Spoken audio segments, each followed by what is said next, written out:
ठीक है, after that हमारे पास जो है वो ग्रुप ट्रेंड्स का टॉपिक आता है। ग्रुप ट्रेंड में क्या है, रीजंस बनते हैं इससे, इस वाले क्वेश्चन से जो मैं करा रहा हूँ। रीजंस हर एक ग्रुप ट्रेंड को डिस्कस करके उसके रीजंस निकालेंगे। तो एक तो एटॉमिक रेडियस है सबसे पहले, तो एटम का रेडियस फर्स्ट टर्म में भी हमने इन सारे कुछ ज़्यादातर टॉपिक्स को पढ़ा हुआ था इसमें से, उसी को अब हम यहाँ पर यूज़ करेंगे सेकेंड ईयर में। एटॉमिक रेडियस आप जानते हैं कि एटम का रेडियस, एटम के जो है वो न्यूक्लियस से लेकर उसके लास्ट सेल तक का डिस्टेंस, ठीक है, that is called atomic radius. अब हमें ये देखना है कि टॉप से बॉटम जो हम जाते हैं तो एटॉमिक रेडियस पे क्या फर्क पड़ता है और लेफ्ट से राइट पे क्या फर्क पड़ता है, ठीक है। तो अगर हम टॉप से बॉटम आ रहे हैं, ठीक है, इस तरह से, तो एटॉमिक रेडियस पर क्या फर्क पड़ेगा? यस, एटॉमिक रेडियस इंक्रीज होगा। क्यों इंक्रीज होगा? Yes, due to increase in number of shells, ठीक है, क्योंकि नंबर ऑफ शेल इंक्रीज हो रहे होंगे, इसकी वजह से टॉप से बॉटम आते हुए एटॉमिक रेडियस भी बढ़ रहा होगा। बहुत सिंपल सी बात है। और अगर हम लेफ्ट से राइट जाएंगे तो एटॉमिक रेडियस डिक्रीज होगा। क्यों डिक्रीज होगा? एटॉमिक रेडियस डिक्रीज क्यों होगा? Due to increase in nuclear charge, क्योंकि न्यूक्लियर चार्ज बढ़ेगा जिसकी वजह से जो है वो हम ये कह सकते हैं कि भाई जो है वो अल्कली मेटल्स के एटम्स जो है वो छोटे होंगे अल्कली मेटल्स।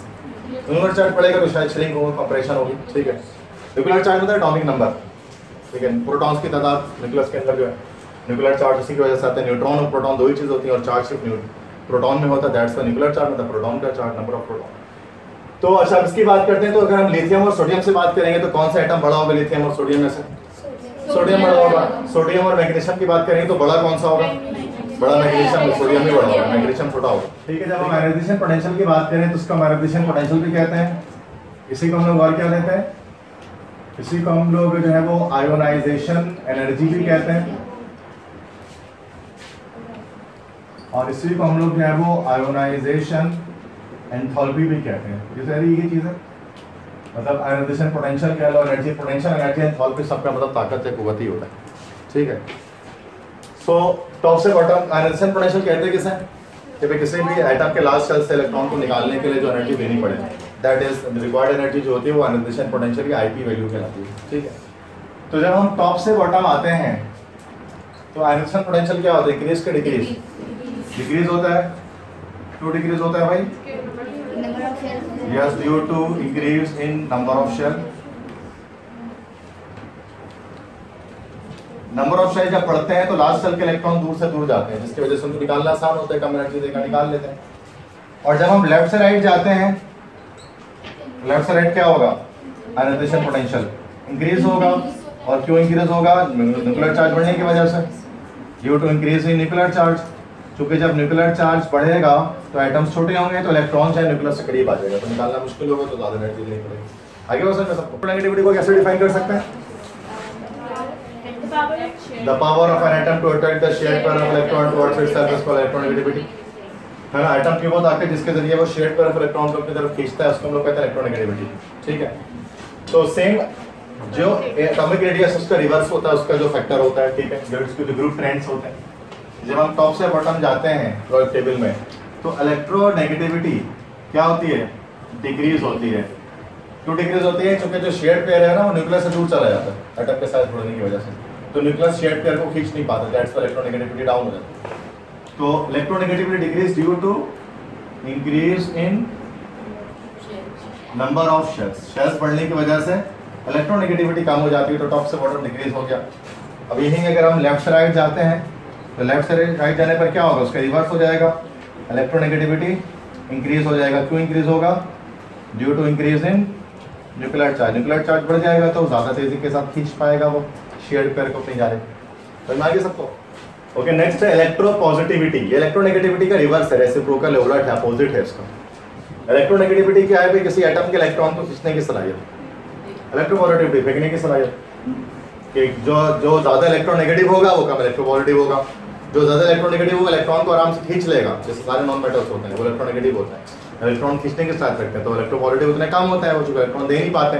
मेटल्स की बात करें उनकी इलेक्ट्रोनेगेटिविटी बहुत कम होती है, क्योंकि वो इलेक्ट्रॉन खींच तो नहीं सकते इतने जल्दी, लेकिन आराम से दे सकते हैं जरूर। इसलिए हम कहते हैं इलेक्ट्रोपॉजिटिविटी को, इसलिए हम मेटेलिक कैरेक्टर भी बोलते हैं, जैसे हम इलेक्ट्रोनेगेटिविटी को नॉन मेटेलिक कैरेक्टर कह सकते हैं, ठीक है। तो जितना ज़्यादा इलेक्ट्रोपॉजिटिव एलिमेंट होगा उतना ज़्यादा मेटेलिक कैरेक्टर होगा। मतलब जिसकी इलेक्ट्रोनेगेटिविटी जितनी कम होगी उतनी ज़्यादा उसकी इलेक्ट्रोपॉजिटिविटी। ये इसके रेसिप्रोकल टर्म्स हैं, ठीक है। तो अगर हम यहाँ पे आ जाएं टॉप से बॉटम करेंगे, इलेक्ट्रोनेगेटिविटी डिक्रीज हो रहा है तो इलेक्ट्रोपॉजिटिविटी क्या होगा, इंक्रीज होगा, सेम वजह होगी, ठीक है। और लेफ्ट से राइट अगर हम जाएं तो यहाँ पे इलेक्ट्रोनेगेटिविटी इंक्रीज होता है, इलेक्ट्रोपॉजिटिविटी क्या होगा, डिक्रीज होगा। इसीलिए तो प्रोडक्ट टेबल में जब हम लेफ्ट से राइट जा रहे होते हैं तो हमें नॉन मेटल ज़्यादा दिख रहे होते हैं। एक्सट्रीम राइट साइड पे आपको नॉन मेटल दिखते हैं सारे, 6 है, 7 है, 8 है सब, और शुरू में बिल्कुल 1 है, 2 है, 3 है मेटल दिख रहे होते हैं, क्योंकि शुरू में सबकी इलेक्ट्रोपॉजिटिविटी ज़्यादा होती है, इलेक्ट्रॉन देने की टेंडेंसी होती है, तो ये सब के सब मेटल्स होते हैं, ठीक है। मेटल्स केमिस्ट्री में मेटल क्या होता है, जो इलेक्ट्रॉन दे सकें आराम से वो मेटल्स हैं, और जो इलेक्ट्रॉन ले ले आराम से वो नॉन मेटल है, केमिस्ट्री यही कहती है। तो जितने भी मेटल्स होते हैं वो ज़्यादा इलेक्ट्रोपॉजिटिव होते हैं, और टॉप से बॉटम मेटेलिक कैरेक्टर बढ़ता है, लेफ्ट से राइट घट जाता है, डिक्रीज हो जाता है। समझ में आ गई? अच्छा, हाइड्रेशन एनर्जी की बात कर लेते हैं, ठीक है। हाइड्रेशन एनर्जी किसे कहते हैं, फर्स्ट टाइम में पढ़ा था चैप्टर 7 में, जब मैंने हाइड्रोलिसिस और हाइड्रेशन दोनों में फर्क बताया था। तो मैंने बताया था कि याद हो थोड़ा बहुत, हाइड्रोलिसिस एक केमिकल प्रोसेस होता है, हाइड्रेशन एक फिजिकल प्रोसेस होता है। तो हाइड्रेशन कौन सा प्रोसेस है कि अगर आप जो है वो किसी सॉल्ट को आप पानी में डालो, नमक को पानी में डाल दो, तो पानी में डालने पर क्या होता है कि जो वाटर के मॉलिक्यूल्स है वो सराउंड कर लेते हैं, ठीक है, कैटाइंस और एनाइंस को सॉल्ट के, इसी को हम लोग कहते हैं हाइड्रेशन। फिर मैंने वहाँ फैक्टर्स भी लिखवाए थे हाइड्रेशन के, कि हाइड्रेशन कब ज्यादा होगी, जितना ज्यादा छोटा आयन होगा उतनी स्ट्रॉन्गर हाइड्रेशन होगी, जितना छोटा आयन होगा उतनी स्ट्रॉन्गर हाइड्रेशन होगी, ठीक है। तो अगर हम टॉप से बॉटम जब आएंगे, क्योंकि एटॉमिक रेडियस क्या हो रहा है कि इंक्रीज हो रहा है, तो हाइड्रेशन एनर्जी क्या हो जाएगी, क्योंकि देखो सोडियम मिसाल के लिथियम का एटम छोटा है, सीजियम का एटम बड़ा है, ज्यादा तेजी के साथ हाइड्रेट कौन सा हो सकता है, लिथियम से सीजियम, लिथियम हो सकता है, इसलिए एनर्जी भी ज्यादा इसलिए क्योंकि हाइड्रेशन एनर्जी। तो टॉप से बॉटम क्या होगा, हाइड्रेशन एनर्जी क्या हो जाएगी, डिक्रीज हो जाएगी, वो same why due to increase in number of share. और लेफ्ट से राइट क्या हो जाएगा, हाइड्रेशन एनर्जी, लेफ्ट से राइट हाइड्रेशन एनर्जी इंक्रीज हो जाएगी, चूंकि एटम का साइज कम हो रहा होगा तो आराम से सराउंड हो जाएगा। समझ आ गई बात ये? देखिए इलेक्ट्रोड पोटेंशियल के अंदर हम क्या बात डिस्कस कर रहे थे, देखो लास्ट टाइम इलेक्ट्रोड पोटेंशियल को हमने फर्स्ट टाइम भी डिस्कस किया था चैप्टर 7 में। इलेक्ट्रोड पोटेंशियल में मैंने 2 बातें बताई, tendency of an atom to loss और gain electron is called electrode potential. The tendency of an atom to loss और gain electron is called electrode potential.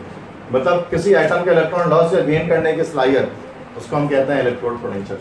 तो उसमें 2 तरह के पोटेंशियल होती है हमारे पास इलेक्ट्रोड पोटेंशियल में, एक हमारे पास कहलाती है ऑक्सीडेशन पोटेंशियल और एक हमारे पास कहलाती है रिडक्शन पोटेंशियल। अब बताओ ये मुझे कि ऑक्सीडेशन मतलब लॉस ऑफ इलेक्ट्रॉन और रिडक्शन मतलब गेन ऑफ इलेक्ट्रॉन, ठीक है।